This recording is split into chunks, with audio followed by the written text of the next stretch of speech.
Hello, welcome to my YouTube channel. In the last episode, we talked from Genesis chapter 12, verses 1. The Lord gave an instruction without telling Abraham where he's going. He only told him, I will show you. Abraham obeyed, and the rest is story. We learned a lot of lessons from that, but if you want to know what we got, just check the video. In this episode, we are going to be looking at verse 4. I'm going to be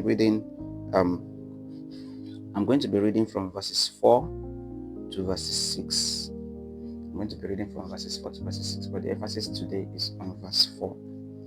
Alright, so Abraham departed as the Lord had instructed, and Lot went with him. Abraham was 75 years old when he left Haran. He took his wife Sarah, his nephew Lot, and all his wealth, his livestock, and all the people he had taken into his household at Haran, and headed for the land of Canaan. When they arrived in Canaan, Abraham traveled through the land as far as Shechem. There he set up camp beside the oak of Moreh. At that time, the area was inhabited by Canaanites. So, verses 4. So Abraham departed as the Lord had instructed, and Lot went with him. Abraham was 75 years old when he left Haran. So, there is something striking in this verse. Abraham departed as the Lord had instructed. So, as God had told him to do, he did. He followed the instructions of the Lord. But there was something that he did not do. He ignored what he carried that God never asked for.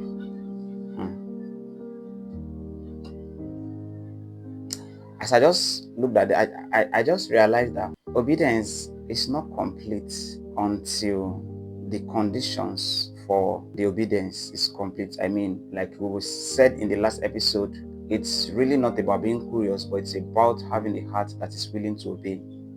But I'm beginning to think again that maybe if he had asked what he shouldn't have taken, maybe that could have helped him. So he obeyed.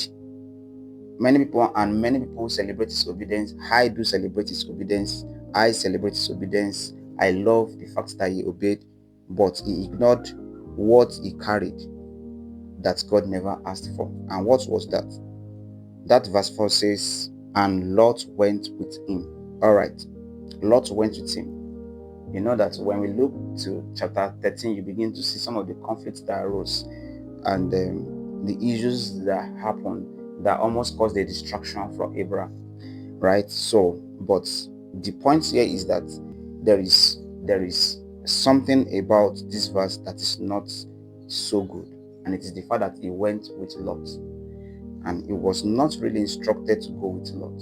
He was instructed to leave his family, and the scripture didn't say for him not to go with anybody or for him to go with a particular person, right? So he shouldn't have gone with anybody else, but he did. And we can't really blame him like that because he's also a human being. But let's see what lessons we can learn from there. What are the revelations? What are the things, truths that we can pick from this? The first is that Lot represents unauthorized attachments. Is it possible that sometimes the relationships that we have with people around us are only limited to where we are at that moment, and it's not supposed to go beyond that? And if at all we have to keep up relating with these people, we should relate with them at a distance. Let's say, for instance, you are in Abuja, then you want to travel out of the country, but because of your attachment to this person, you feel like, no, this person is not staying back. I'm moving you to London with me. I'm moving you to the US with me. This person now goes there, now becomes a trouble for you, start causing problem for you. They come and arrest your children because of this person. So I think it just tells that many times the relationships we keep, they are not necessarily bad for us, but they also may not be so good for us, especially if we are sensitive enough to know to what extent this person is useful in my life and what is this person's place in my life. Many times we call everybody our friends. We call everybody daughter and sons. We call everybody father and mother. We don't even know how to define relationship with people and know where to place people in our lives. So Abraham, even though Lot was his nephew, was not supposed to take Lot along with him. Lot was an unauthorized attachment. unauthorized attachment. There are a lot of attachments that we have in our lives that causes distraction. It could be a friend that calls incessantly when you're supposed to be busy about the assignment God has given to you. It may be someone who is trying to get you to dislike your boss, dislike your supervisor, dislike people around you, or it may even be, yes, whatever it is that could be, someone placed in your life who is not playing the role he or she is supposed to play effectively. The person is trying to cause a discord between you and someone. Those people are not useful in our lives. They are not good for us. They can cause distraction and they can jeopardize our assignments and destinies. So, Lot represents unauthorized attachment. The second point is that what God didn't command can still follow you quietly. What God didn't command can still follow you quietly. Well, maybe it was not even Abraham that took him. As that place says, and Lot went with him. It could be that he was the one that tried to force himself on Abraham, right? I'm just trying to look at it because we were not there, and the scriptures didn't really provide full details about the discussion that went between Abraham and Lot as to whether he was to go with him or not. But we see that Lot went with him. So another point that we could see from there is that it's possible for God to command us to do something, and then some people would say they want to go with us quietly. So what God didn't command can still quietly follow us. And so that means that we need to stay more praying in tongues. Having a good connection with God, to be sensitive enough to know who should go with us in a particular journey.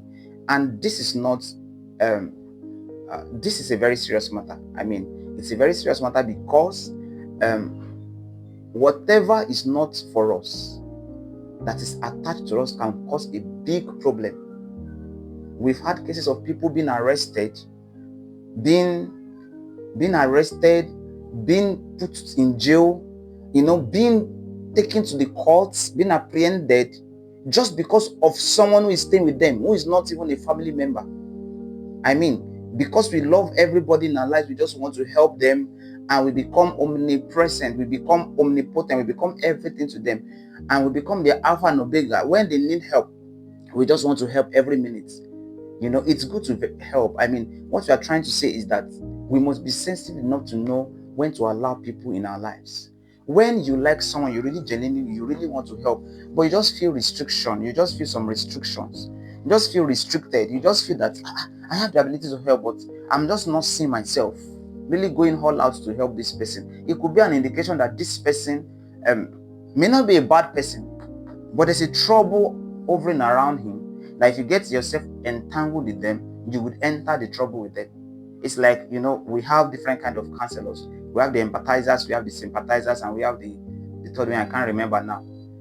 So the empathizers are those are the balanced ones. They know how you feel, but they are not going to drown into that ocean with you. The sympathizers, the way they feel, that they are driven by the way they feel, and they will enter the trouble with you because they don't know how to master their emotions, right? So there are times that when we just feel to help someone, but we are having a restriction. Kenneth Hagin talked about one day he was trying to pray for someone who was terribly sick, and God told him, no, he didn't particularly hear God's voice in that kind of clear terms and all of that, but he just noticed that as he was laying hands, he was having a rebuff, was having that restriction, was having that bounce back. As he was releasing the prayer, he was feeling like if nothing is happening. He wasn't feeling the flow. Sometimes you pray and you just feel like everything is just dry, nothing is happening. You have put all your trust in God, everything, to make sure that power is released, but it just feels like nothing is really happening. That was the situation with Kenneth Hagin that day. And he now had to ask God what's going on, and God said, don't pray for him, right? So sometimes we want to really help, but God knows that at this point in time, this is not what this person needs. Not that God doesn't love that person, but God knows the situation of the person's heart, and He knows the situation surrounding the person, and He wants to help us so that we don't have to get entangled in that same situation. So sensitivity is very, very important. The third one is delayed consequences don't mean divine approval. Delayed consequences don't mean divine approval. Now, you see that Of course, the story of Lot, where Sodom and Gomorrah and all of those things, and where he had to, we have not even gotten to the point where he says, okay, we start fighting over this and that, and then they have to separate. We have not even gotten to that place. We are still talking about this very verse. But he's saying delayed consequences don't mean divine approval. As at that moment, it didn't feel like something was off.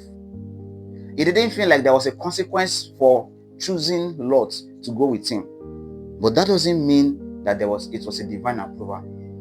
And sometimes we want to enter a relationship or whatever it is with people on contract basis. I think there was a story of John C. Maxwell trying to he met someone who was really lovely and all of that, and he felt like I have met a new friend. So he entered a collaboration relationship with them so that they can build their brand together and all of those things.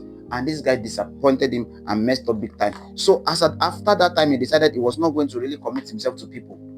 But God was saying, well, whether you choose to commit yourself to people or not, if what I have given to you we move, you will need to collaborate with people. It's just that you have to be sensitive and careful who you choose around you to do your things for you. So that you are not feeling the consequences now, that you feel the person is loyal to you, everything is going well, doesn't mean that there are no consequences. It doesn't mean that God has approved of that relationship. It doesn't mean God has approved of that journey with that person, right? So what's the application there for us? It means that you must examine your life. Some struggles may be tied to the fact that God never told you to carry the person along, to go with that person. Some struggles may mean that you are not supposed to do this. So what are we supposed to do?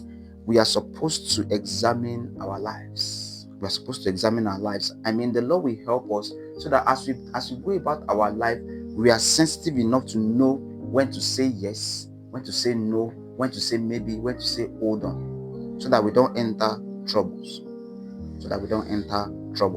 I want to thank you for watching this episode with me, and I'd like you to subscribe to this video channel, like the video and share the video with someone, and click on the notification button so that you can always receive alerts when we drop our next video.